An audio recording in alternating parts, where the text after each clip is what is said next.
The Communist Manifesto is an 1848 political pamphlet by German philosophers Karl Marx and Friedrich Engels, commissioned by the Communist League and originally published in London just as the revolutions of 1848 began to erupt. The manifesto was later recognized as one of the world's most influential political manuscripts. It presents an analytical approach to the class struggle and the problems of capitalism and the capitalist mode of production, rather than a prediction of communism's potential future forms. The Communist Manifesto summarizes Marx and Engels' theories about the nature of society and politics, that in their own words, the history of all hitherto existing society is the history of class struggles. It also briefly features their ideas for how the capitalist society of the time would eventually be replaced by socialism. Synopsis: a spectre is haunting Europe, the spectre of communism. The Communist Manifesto is divided into a preamble and 4 sections, the last of these a short conclusion. The introduction begins by proclaiming, "A spectre is haunting Europe, the spectre of communism. All the powers of old Europe have entered into a holy alliance to exorcise this spectre," pointing out that parties everywhere, including those in government and those in the opposition, have flung the branding reproach of communism at each other. The authors infer from this that the powers that be acknowledge communism to be a power in itself. Subsequently, the introduction exhorts communists to openly publish the views and aims, to meet this nursery tale of the spectre of communism with a manifesto of the party itself. The first section of the manifesto, Bourgeois and Proletarians, elucidates the materialist conception of history, that the history of all hitherto existing society is the history of class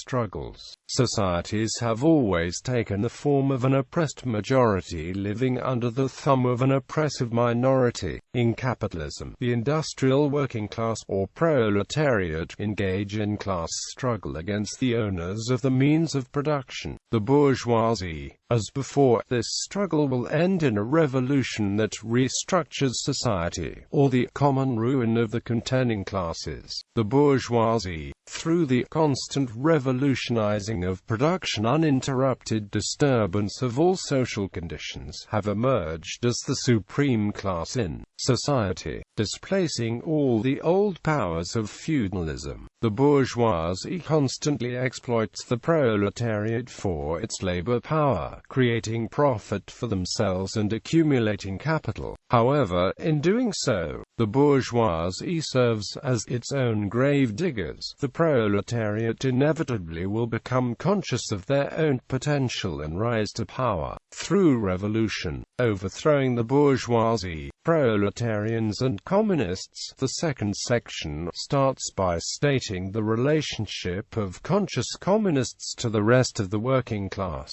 The Communist Party will not oppose other working class parties, but unlike them, it will express the general will and defend the common interests of the world's proletariat as a whole, independent of all nationalities. The section goes on to defend communism from various objections, including claims that it advocates free love or disincentivizes people from working. The section ends by outlining a set of short-term demands, among them a progressive income tax, abolition of inheritances and, indeed, of all private property, free public education, the centralization of credit in the hands of the state, by means of a national bank with state capital, the nationalization of communication and transport, the expansion of state-owned production, both agricultural and industrial, leading to universal employment.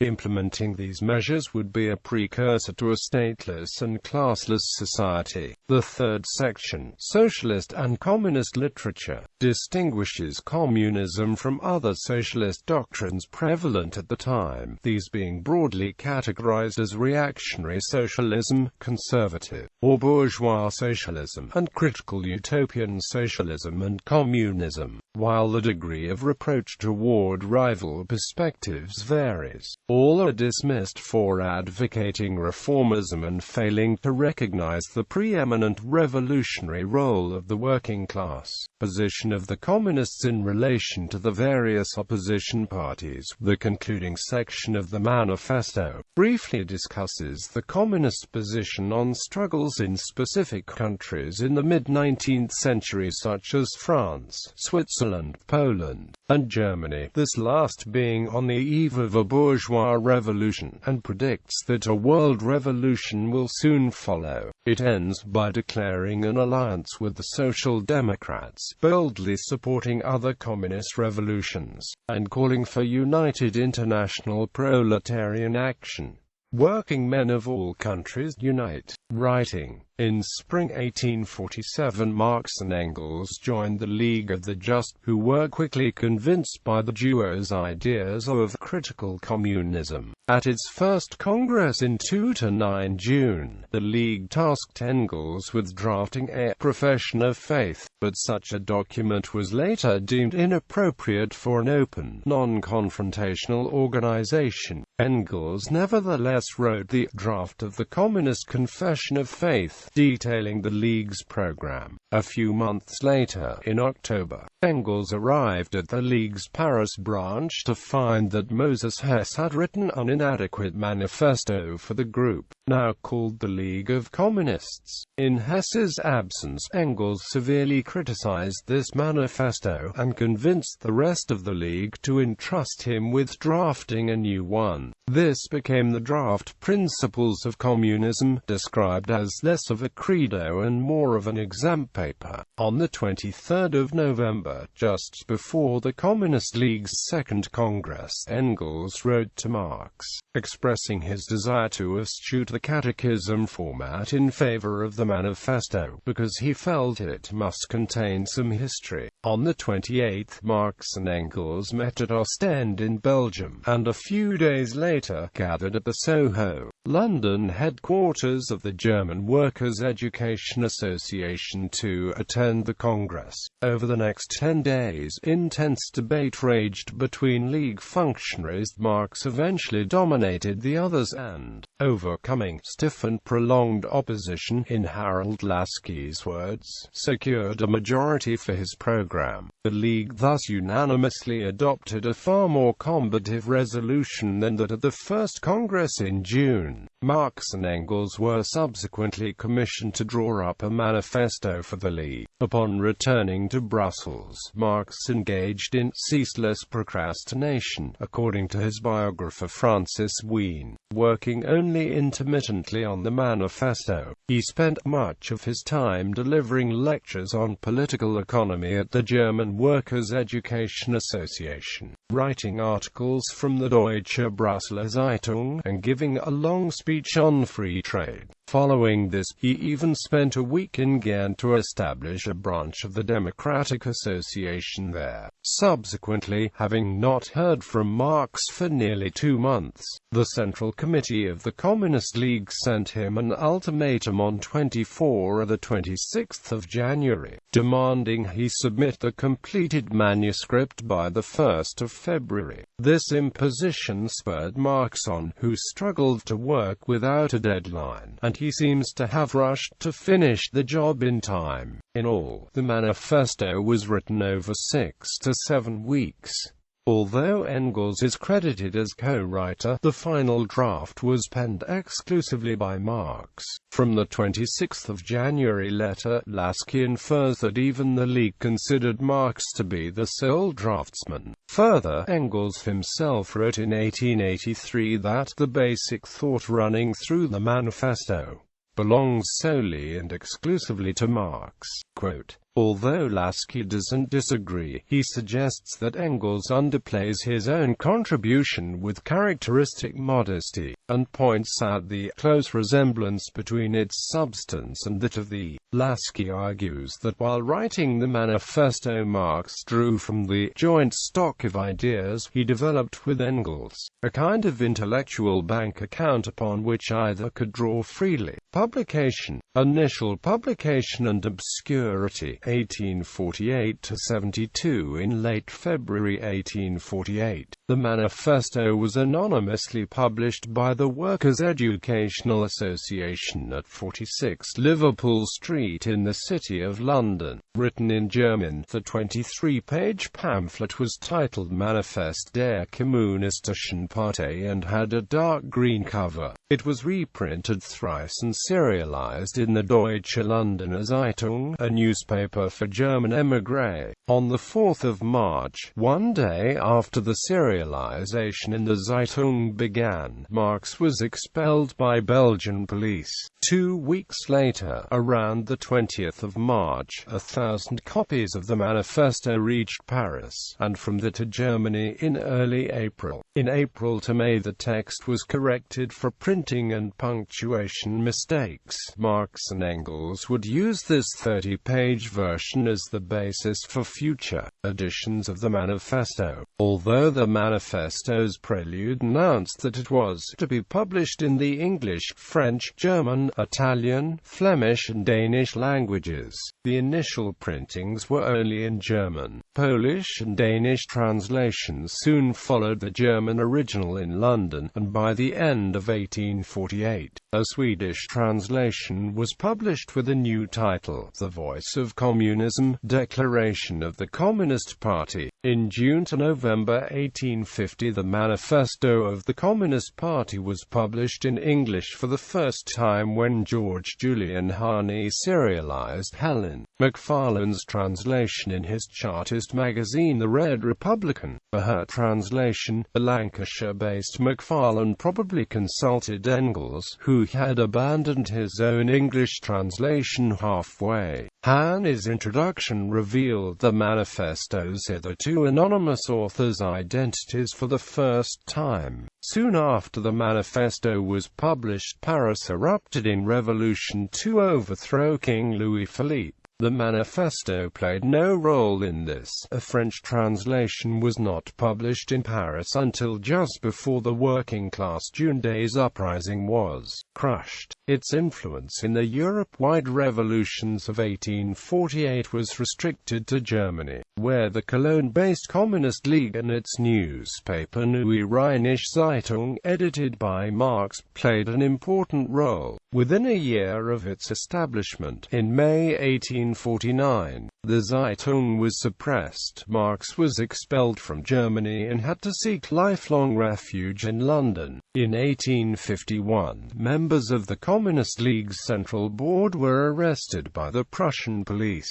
At the trial in Cologne 18 months later in late 1852, they were sentenced to 3 to 6 years imprisonment. For Engels, the revolution was forced into the background by the reaction that began with the defeat of the Paris workers in June 1848, and was finally excommunicated by law in the conviction of the Cologne Communists in November 1852. After the defeat of the 1848 revolutions, the manifesto fell into obscurity, where it remained throughout the 1850s and 1860s. Hobsbawm says that by November 1850 the manifesto had become sufficiently scarce for Marx to think it worth reprinting Section 3 in the last issue of his London magazine. Over the next 2 decades, only a few new editions were published. These include an 1869 Russian translation by Mikhail Bakunin in Geneva, an 1866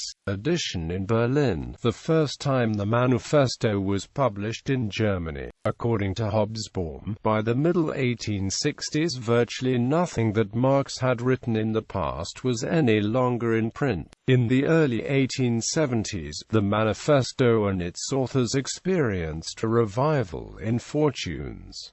Hobsbawm identifies 3 reasons for this. The first is the leadership role Marx played in the International Workingmen's Association. Secondly, Marx also came into much prominence among socialists, and equal notoriety among the authorities, for his support of the Paris Commune of 1871, elucidated in the Civil War in France. Lastly, and perhaps most significantly in the popularization of the Manifesto, was the treason trial of German Social Democratic Party leaders. During the trial, prosecutors read the Manifesto out loud as evidence. This meant that the pamphlet could legally be published in Germany. Thus, in 1872, Marx and Engels rushed out a new German-language edition, writing a preface that identified that several portions that became outdated in the quarter century since its original publication. This edition was also the first time the title was shortened to the Communist Manifesto, and it became the bedrock the authors based future editions upon. Between 1871 and 1873, the Manifesto was published in over 9 editions in 6 languages. In 1872 it was published in the United States for the first time, serialized in Woodhull and Amp Claflin's Weekly of New York City. However, by the mid-1870s the Communist Manifesto remained Marx and Engels' only work to be even moderately well known. Over the next 40 years, as social democratic parties rose across Europe and parts of the world, so did the publication of the Manifesto alongside them, in hundreds of editions in 30 languages. Marx and Engels wrote a new preface for the 1882 Russian edition, translated by George E. Plekhanov in Geneva. In it they wondered if Russia could directly become a communist society, or if she would become capitalist first like other European countries. After Marx's death in 1883, Engels alone provided the prefaces for 5 editions between 1888 and 1893. Among these is the 1888 English edition, translated by Samuel Moore and approved by Engels, who also provided notes throughout the text. It has been the standard English-language edition ever since. The principal region of its influence, in terms of editions published, was in the central belt of Europe, from Russia in the east to France in the west. In comparison, the pamphlet had little impact on politics in southwest and southeast Europe, and moderate presence in the north. Outside Europe, Chinese and Japanese translations were published, as were Spanish editions in Latin America. This uneven geographical spread in the Manifesto's popularity reflected the development of socialist movements in a particular region as well as the popularity of Marxist variety of socialism there. There wasn't always a strong correlation between a social democratic party's strength and the Manifesto's popularity in that country. For instance, the German SPD printed only a few thousand copies of the Communist Manifesto every year, but a few 100,000 copies of the erupt program. Further, the mass-based social democratic parties of the Second International did not require the rank and file to be well-versed in theory. Marxist works, such as the Manifesto or Capital, were read primarily by party theoreticians. On the other hand, small, dedicated militant parties and Marxist sects in the West took pride in knowing the theory. Hobsbawm says this was the milieu in which the clearness of a comrade could be gauged invariably from the number of earmarks on his manifesto. Ubiquity, 1917 present. Following the October Revolution of 1917 that swept the Vladimir Lenin-led Bolsheviks to power in Russia, the world's first socialist state was founded explicitly along Marxist lines. The Soviet Union, which Bolshevik Russia would become a part of, was a one-party state under the rule of the Communist Party of the Soviet Union. Unlike the mass-based counterparts of the Second International, the CPSU and other Leninist parties like it in the Third International expected the members to know the classic works of Marx, Engels and Lenin. Further, party leaders were expected to base the policy decisions on Marxist-Leninist ideology. Therefore works such as the Manifesto were required reading for the party rank and file. Therefore the widespread dissemination of Marx and Engels' works became an important policy objective backed by a sovereign state. The CPSU had relatively inexhaustible resources for this purpose. Works by Marx, Engels and Lenin were published on a very large scale, and cheap editions of the works were available in several languages across the world. These publications were either shorter writings or they were compendia such as the various editions of Marx and Engels' selected works, or the collected works.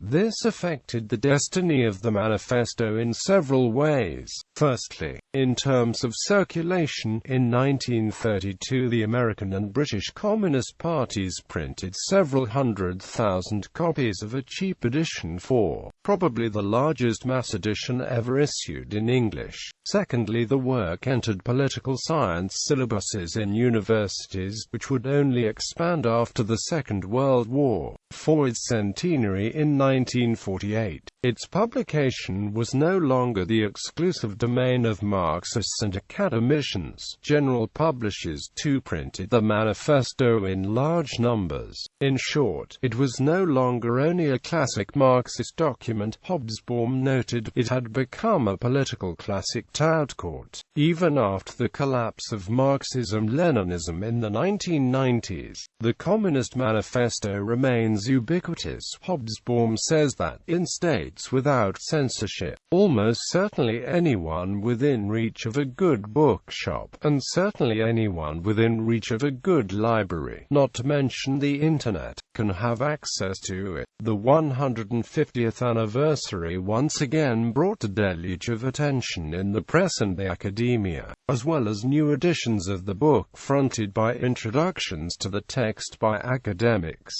One of these, the Communist Manifesto, a modern edition by Verso, was touted by a critic in the London Review of Books as being a stylish red-ribboned edition of the work. It is designed as a sweet keepsake, an exquisite collector's item. In Manhattan, a prominent Fifth Avenue store put copies of this choice new edition in the hands of shop window mannequins, displayed in come-hither poses and fashionable décolletage. Influence. A number of 21st-century writers have commented on the Communist Manifesto's continuing relevance. Academic John Raines in 2002 noted that, in our day this capitalist revolution has reached the farthest corners of the earth. The tool of money has produced the miracle of the new global market and a ubiquitous shopping mall. Read the Communist Manifesto, written more than 150 years ago, and you will discover that Marx foresaw it all. Quote,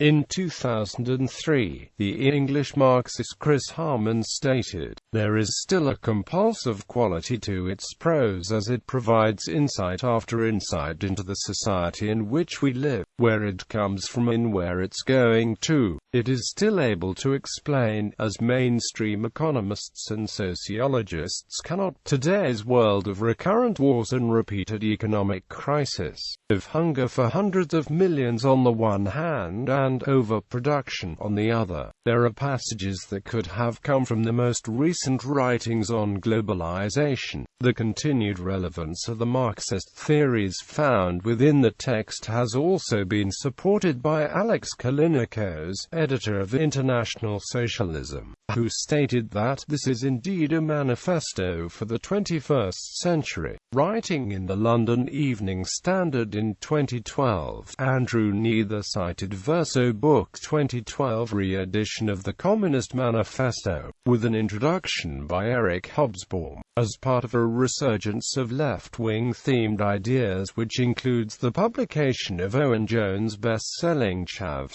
the demonization of the working class, and Jason Barker's documentary Marx Reloaded. Indeed, in a special issue of the Socialist Register published in recognition of the Manifesto's 150th English language anniversary, Peter Osborne argued that it was the single most influential text written in the 19th century. As further testament to the continued influence of the text, Red Quill Books released the Communist Manifesto illustrated as a 4-part comic book series beginning in 2010. In contrast, critics such as revisionist Marxist and reformist socialist Edward Bernstein distinguished between immature early Marxism, as exemplified by the Communist Manifesto written by Marx and Engels in the youth that he opposed for its violent Blanquist tendencies, and later mature Marxism that he supported. This latter form refers to Marx in his later life acknowledging that socialism could be achieved through peaceful means through legislative reform. In democratic societies, Bernstein declared that the massive and homogeneous working class claimed in the Communist Manifesto did not exist, and that contrary to claims of a proletarian majority emerging, the middle class was growing under capitalism and not disappearing as Marx had claimed. Bernstein noted that the working class was not homogeneous but heterogeneous, with divisions and factions within it, including socialist and non-socialist trade unions. Marx himself, later in his life, acknowledged that the middle class was not disappearing, in his work Theories of Surplus Value. The obscurity of the later work means that Marx's acknowledgement of this error is not well known. George Boyer described the manifesto as very much a period piece, a document of what was called the hungry 1840s. Many have drawn attention to the passage in the manifesto that seems to sneer at the stupidity of the rustic. The bourgeoisie draws all nations into civilization. It has created enormous cities, and thus rescued a considerable part of the population from the idiocy of rural life. As Eric Hobsbawm noted, however, while there is no doubt that Marx at this time shared the usual townsman's contempt for, as well as ignorance of, the peasant milieu, the actual and analytically more interesting German phrase referred not to stupidity but to the narrow horizons, or the isolation from the wider society in which people in the countryside live. It echoed the original meaning of the Greek term idiots, from which the current meaning of idiot or idiocy is derived, namely, a person concerned only with his own private affairs and not with those of the wider community. In the course of the decades since the 1840s, and in movements whose members, unlike Marx, were not classically educated, the original sense was lost and was misread. End matter. Source text: Karl Marx, Friedrich Engels. Manifesto of the Communist Party, Marxists Internet Archive, retrieved on 14 March 2015. Footnotes: references, external links. The Communist Manifesto at the Marxists Internet Archive. The Communist Manifesto in 80 world languages. The Communist Manifesto public domain audio book at LibriVox. The Communist Manifesto, a musical piece composed by Erwin Schulhoff, at YouTube.